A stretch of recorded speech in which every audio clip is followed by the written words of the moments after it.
Good. Good morning. Hey guys. Happy Monday. Today's Monday, May 20th, 2019. Super excited to have these gentlemen with me today. We're doing this instead of Manic Monday because we got some big announcements for Ted's community, the TED Show, and these guys are a giant part of what we're doing. So let us know you can hear us and see us. Give me a thumbs up. Give me a heart. Don't make fun of the glasses. We want 11thals on. Wendy Stewart, give me a heart. What's up, love? Because yeah, Ted's eyes are still bad, so that's what's happening right now. We hope. Hey, what's up? She can hear us and see us. All right, good to see you, sweetie. All right, so this is big for us this week. We have a giant announcement. We have a whole bunch of stuff going on, and I've got Lamonte Gwynn to my left and Tracy Young to his left. And yes, still, Wendy, it's some craziness. And so that's the back and forth that you'll see. That's why I have to have the glasses on. And by the way, these are not sunglasses. They are, but they are prescription glasses. I'm not trying to be Corey Hart. Google that, you young people. I'm really just can't see, and these are the only glasses I have that don't make my eyes go crazy.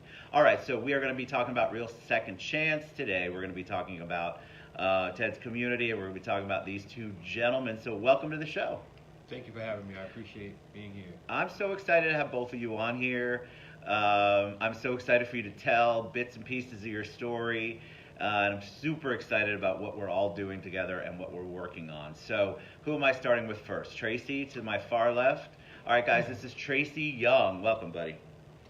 Well, I'm glad to be here this morning. Ted, thank you for inviting me on the show. I'm excited to have you. I'm here to announce the fact that I'm working with an organization called Real Second Chances, along with the TED Show. Before you go any further, Tracy, I told you I'd redirect. They want to know a little bit about you.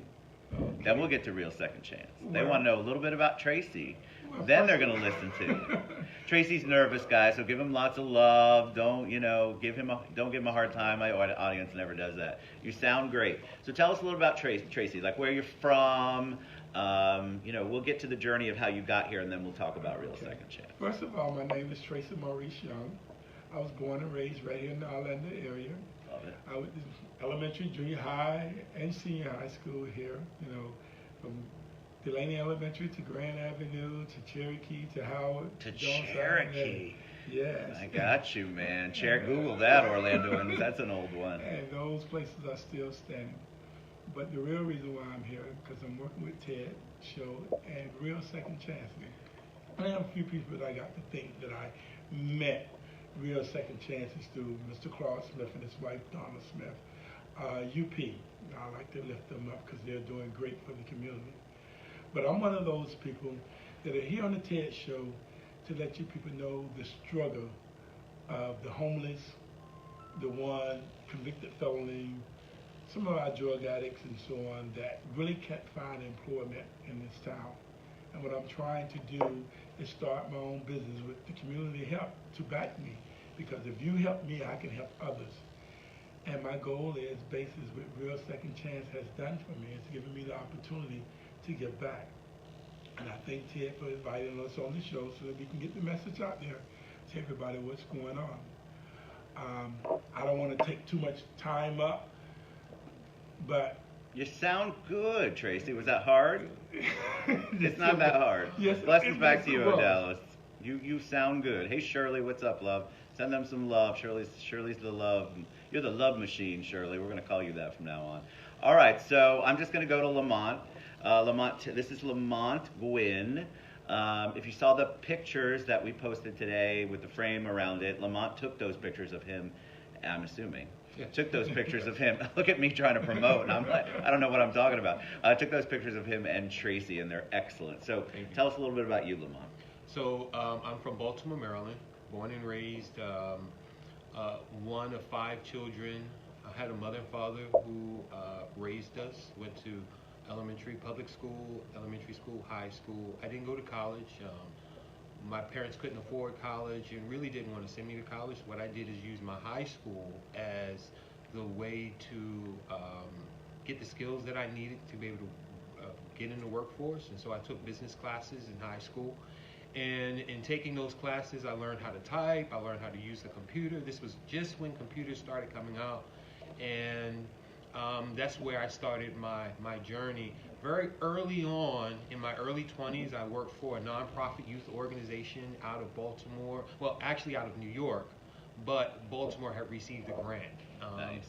to do some community work with young people between the ages of 17 and 24 who dropped out of high school. And that opportunity really opened my eyes up to nonprofit work and community engagement. And I learned a tremendous, just learned a lot. And I also traveled, and it really opened my eyes to social issues. So you were working for a nonprofit. Yes, I was working for a nonprofit. I was actually the assistant to the director of the organization. So my 20-year career spans in being an administrative assistant, the right-hand man to the guy in charge. So that's been That's awesome. my journey. I moved from Baltimore to New York. And in New York, once I left that organization, I worked for PricewaterhouseCoopers, for one of the partners there.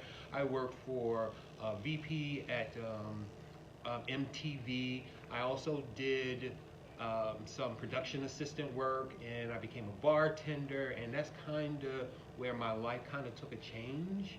And I was introduced to drugs, and that's where a snowball effect started to happen in my life, where drugs kind of took over my life, and I had an emotional, psychological psychosis breakdown in New York. What was the time frame of starting, like experimenting, and then getting introduced to the breakdown part? Was it short? Because sometimes people have it takes a very long time. Sometimes it's like, boom. For me, it was within a two-year, and the thing about it, and people who kind of associate in that drug culture, there have been people who've been doing it for years and years, but for me, my breakdown happened really quickly to the point that my mom had to come up from from Baltimore, to bring me back home. Wow. And in that process, I kind of went back to this very tight, very controlled environment, and the addiction lay dormant for about 8 years until it reared its head again. And so you were clean. Yep, clean for 8 years. For 8 years. And then what was the catalyst? What happened? I wasn't happy. Yeah. I wasn't happy. I was living a life that wasn't really the life that I wanted to live. I was living as a 30-something-year-old man, living the way I thought what my mom wanted me to Sure. That kind of thing. And it continued until eventually she passed away. And then I'll just go back earlier. My dad had addiction issues too. I literally watched him take his last breath, and his full-on addiction. And you would think that having that experience, I would have learned, but it's one of those things that I realized that sometimes in life, people have to go through it in order to really appreciate and understand it. True. And so that led me, once my mom passed away and I wanted to get free of the addiction, I ran here to Orlando because I thought some opportunities for my business, because even in my addiction, I was running a business. Right. So you're functional. Right, functional. Sure. But still in full addiction. Right. Spending every dollar that I made with a client on drugs. Well, we all know those people. Right. By the way, good morning, everybody who said good morning. And so from there, I came here to Orlando, and I had my second breakdown. And in that breakdown, I lost my car, I lost my apartment. I was working part-time for one of the hotels. I lost my job, and I literally, in a matter of 2 weeks, became homeless and had nowhere to go. And in that situation, I turned to God. And in that happening, my life it was like a 360. And I released the addiction to God. And I said, I don't want this anymore. I don't want it in my life. I'm done with it. And when I did that, the desire to use again was just gone. Sure. And God has put me on a path of a comeback. And that's right. We're making a comeback. Right, I love it. It's a comeback. And and through that comeback, I was introduced to United Against Poverty, who had a program that I went through. From that program, I met Mr. Claude and Donna, Real Second Chance, was introduced to the TED Show, and so that's kind of the story. So it's amazing. So yeah, everybody's like, they're all giving you guys love. I know you haven't been talking, but there's a lot of love going on here, and that's what this is about. Never too late to make a comeback. Right. Yes, Luana. Hi, Luana. Juliana says that's the point when we met. Juliana Ormond. Love her. Haven't seen you in forever. What's up? Juliana. I love that. I love the story because here's what it is. You've got this journey that you've been on multiple times, right.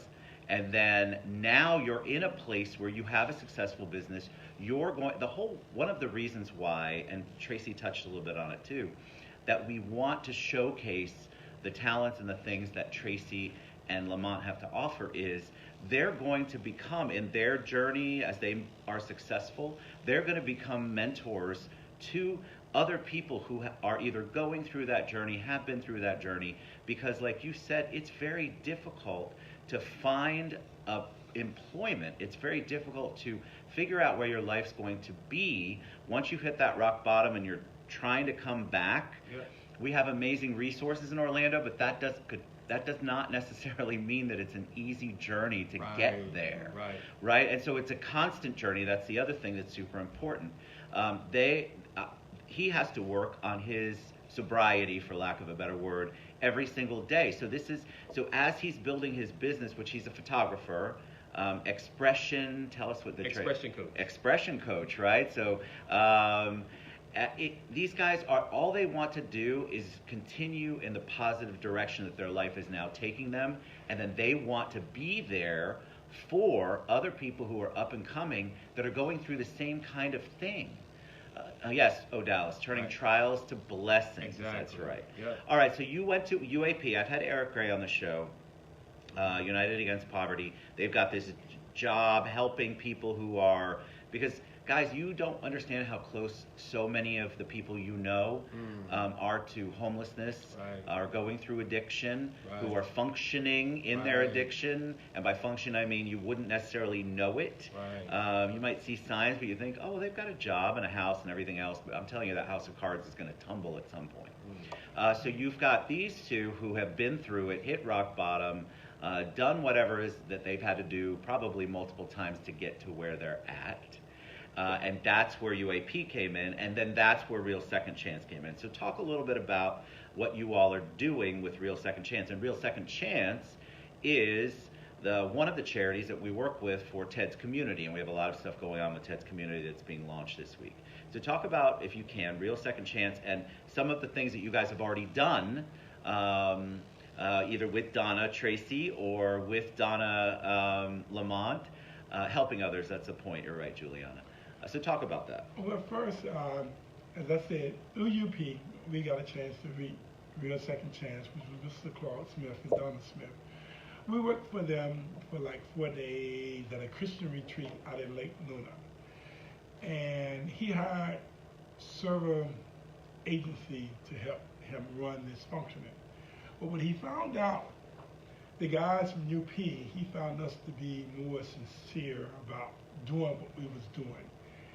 And through just small conversation, either talking with Donna or Mr. Claude, or just talking among ourselves, he found out, hey, these guys here have really learned from their past and really want to make a difference.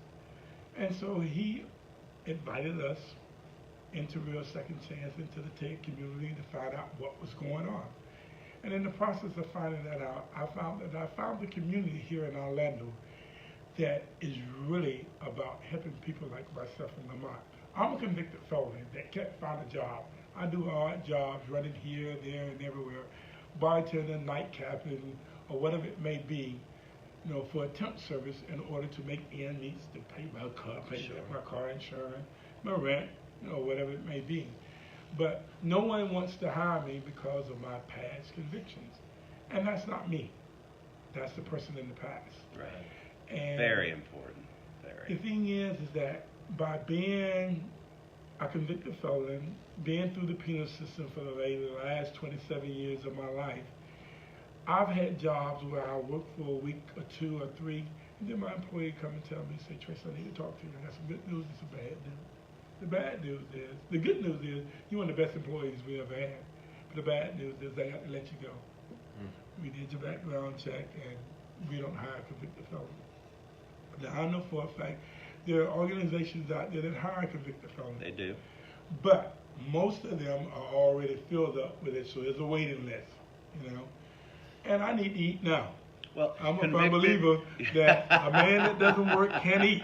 But what I want people to understand, convicted felon who served your time, right? And so I think that we don't understand how that works. If you haven't been in the penal system, the jail system, he served the time that he was given to serve, and now he comes back out, and he's still serving it because there's no jobs available for him. We are a society where just because you paid your dues according to what the justice system said, doesn't mean that the outside world is going to let you forget it. And so it's a big challenge for you and for so many people who have done the time for the crime, whatever that is, and then you get out there and you're like, I don't even know how to feed my family. I don't know how to feed myself. I don't know how to house myself because money. You can't get a job, guys. It's very difficult out there. And so UAP, I know, helped with that real second chance. That's what that's all about. So we need to work more closely with employers, not only to educate them, but to get them to be less afraid, to stop being afraid of the fact that you are a convicted felon. But it's like any jail time you serve. I want people to stop thinking like that. And that's part of what we're trying to do with Real Second Chance. So thank you for sharing that, Tracy. I think it's super important. All right, Lamont. So for me, when I went to United Against Poverty, I met a gentleman by the name of Andre Howard, who was their crisis counselor. I was in crisis when I went in, and I sat down and told him my journey and told him my story. And what he did is pick up the phone, and he called, and he got me into a program. Where I'm now living in transitional housing, and through that I was introduced to the STEP program, the Student Success Training Employment Program, a 6-week program where the basis really is about emotional intelligence and how to use emotional intelligence in your life, and it was just like a reset button for me. I love that. And when I went in, I told them, listen, I'm a photographer. I have a strong brand. I've always been able to maintain that because I think a part of that was being, I always had the facade of nobody in my family, nobody knew that I was struggling with addiction except my mom. Or nobody ever said anything to me about it. They might not have ever suspected it. And that's another thing. If you're not in the business, like I have my master's degree in that, if you're not in it, you don't necessarily know, because we get really good, those of us in that whole field and the people who are going through the addiction, real good about disguising it. Right. It's part of the survival skill. It's part of the, I got to keep this facade going. Yep. So my photography business was doing really well on the outside, but me as a person, I was broken, and went through that STEP program, and it was just like a restart for me. And met with Carla, who's the program manager there, and she said to me, she says, Lamont, there's this gentleman who is trying to help entrepreneurs be successful at what they do. I want you to come to the Citrus Club and meet with him. When I met with Claude, the first question he asked me after shaking my hand was, what makes you better than every other photographer in the world? Talk about a loaded question. That sounds like Claude. Talk about a loaded question. Claude doesn't mince words. And my response to that was, I had practiced it so long and so much that when he asked me, I was able to deliver the answer. And he said, I want to work with you. I want to help you build your business. Now I'm going to put a pin in that part of the story, because United Against Poverty had called me not even a week later and said, we want you to work at an event, moving tables and chairs. And I said to myself, oh, this is not a photography photography job. But then I had a business coach weeks later say, listen, when jobs come, you need to take them. So I said, okay, I'll take the job. I get out there, and guess who's there when I walked through the door? It was Claude. Claude. And one of the things that I learned in that process of working with Claude was God was showing me who he really was. Because oftentimes when people come to you with opportunities, sometimes we question them. Sometimes we think, is this person authentic? What are they trying to get from me? Right. Is there some underlining thing that's going on? When I saw Claude still moving tables and chairs at 9 p.m., at 10 p.m. that night, I said, that's not something that you can, you really see the person come out when retired. Agreed. You know what I'm saying? Yes. If he's moving tables and chairs at 10 o'clock with the people who he hired, that speaks to the personality, that speaks to the heart of who a person is. Amen. And when I saw that, I said, I can trust this guy. Right. And so... Well, he led by example. Yeah, exactly. Yeah. He led by example. Led by example. So that led me to getting more involved in learning about Real Second Chance and what Real Second Chance is doing. Being here at the Citrus Club, meeting with Joe Lopez, who's also has sat down, heard our story, and he wants to help us. It's just been an incredible journey.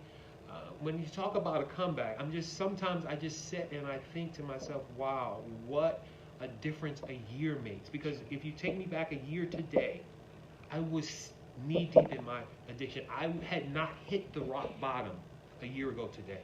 And just to be able to sit here today and have this conversation, it's just amazing. It's amazing, right? It's just By the way, amazing. the Citrus Club has been very gracious to Real Second Chance, the TED Show, TED's community. We love us some Maggie. But we meet some really cool people up here.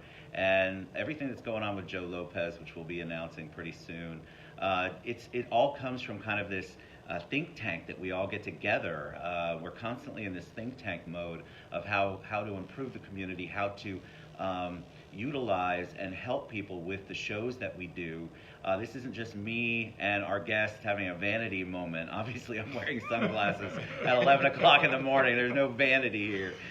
We want to make an impact in the community. We want to help people. We want to help people who are struggling, people who are in the middle. Even if they have gotten off the ground, they still need help. And so we want to help people from all angles wherever we're at, and that's really what the TED Show and TED's community is about in Real Second Chance. So what we really need is more employers who want to jump on the bandwagon and participate, but that's for a whole another show with Real Second Chance and UAP. Because trust me, it's not a giant group of people. Once they go through the STEP program, then what? Right. And you have to have employers who are willing to take the risk. And it's really not that big of a risk, guys. But they have to be willing to say, all right, we're going to just not, if they went through the program, then they should be able to get a job and be a part of community that gives back and is impactful. So can I also say, please say whatever. One of the things that I love about Real Second Chance is the fact that what that organization is doing is taking people who generally are unemployable or considered unemployable and saying, we're going to help you build your own business. If an employer isn't going to hire you, then what we're going to do is we're going to set you up. We're going to take you through the steps in order to own your own business so that you can grow a business, and eventually you'll be able to employ other people who may have been in your same situation. Correct. So I'm just blessed and feel honored to be a part of a process like that. That's awesome. We feel the same way as we're going through, and we're all working on our own selves, our own businesses, our own journey. We're helping other people, and it's such a beautiful, wonderful thing to get to do on a daily basis. It's actually amazing. All right, so we're going to share how you can reach out to Real Second Chance, UAP, how you can reach Lamont, how you can reach Tracy. If you have questions, you can always message me, and then we're going to respond to all the questions that came up and down. Thank you guys for sending them lots of love, because there was a little nervousness going on here, but I told them, look, you be you, and that's amazing. All right, any parting words of wisdom, anything you want to share with them before we head out? Well, I ask the community, along with Ted, as well as Real Second Chance, that what the TED Show and Real Second Chance is doing, as we said again, they're taking people that can't find employment, that may be have an addiction problem, may be convicted felonies, or whatever, and they're giving them an opportunity. They have the ability to trade like myself. I'm a hairstylist. I've done hair since I was, say, 14 years old. I'm going to say 10. Messing up my cousin's hair, and we messing up each other's hair on the front porch. My grandmother and my grandfather both were hairstylists. My grandfather was a barber, my grandmother was a beautician. So I grew up around this here. By the time I was 18, I had already decided, okay, I'm going to the family business. I went to school, got licensed, but I ended up going to prison for doing illegal things through the salon. And in the prison system, I did hair the whole time I was there. The officers' hair and the inmates' hair. But I get out, I can't even get my license from the state board because it lay dormant for so many years. I'm one of those people that I would cut hair for free when I see a person that needs a haircut that doesn't have the finances for it. So I believe in giving back. But the opportunity that the TED Show and Real Second Chance has done for me, they're investing in me to help me get my license back and even open up my own place of business so that I could give back to the community. What I'm asking the community of Orlando to do, or the world in general, anyone that may see this video, is to give me and Lamont a chance to make a difference in the world that society has made for us. People like Real Second Chance and TED Show believe in us. They stood behind us when no one else would stand behind us. And I ask that for the rest of the world and the community of Orlando, so that we can make a difference in this town. We have a lot of homeless people here. We have a lot of convicted felons here. We have a lot of drug addicts here. But they're that way because nobody would give them a chance. And that's what Real Second Chance is doing. They're giving these people a chance, like myself. And I ask you to support that organization as well as TED Show, as well as me and Lamont, so that we can give back to the community. Beautiful. All right, awesome. Lamont, you got to wrap it up. Tell us. Parting words. One of the things that I've learned through this journey so far is living a life of service. Oftentimes, and I've met people through moving to Orlando who have a what's in it for me attitude.